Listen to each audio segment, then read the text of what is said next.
Hello friends. Preposition की series में आज हमारा टॉपिक है बिटवीन वर्सेस अमंग। बिटवीन का मीनिंग होता है दो के बीच में। कोई भी चीज़ दो के बीच में डिवाइड करते हैं, बांटते हैं, वहाँ यूज करते हैं हम between. Second is among. Among का यूज होता है जहाँ दो से ज़्यादा लोगों की बात हो रही हो, वहाँ यूज करते हैं अमंग। एग्जाम्पल है हमारा first, the two brothers divided the property between them. दो भाइयों ने अपनी संपत्ति एक दूसरे के बीच में बांट ली। तो यहाँ दो की बात हो रही है, तो इसलिए हमने सेंटेंस में यूज की है प्रीपोजिशन बिटवीन।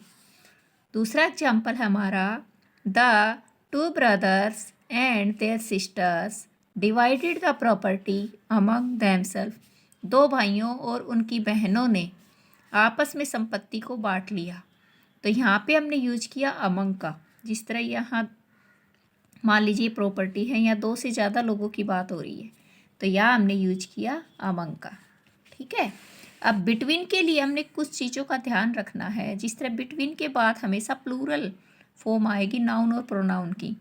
जिस तरह between the students, between them, between us, between boys, between girls. Between boy नहीं लिख सकते, बिटवीन बॉयज़ प्लूरल फॉर्म में लिखेंगे।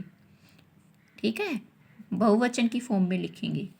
एक और बात ध्यान रखनी है, बिटवीन के बाद कभी भी ईच एंड एवरी का यूज नहीं करते।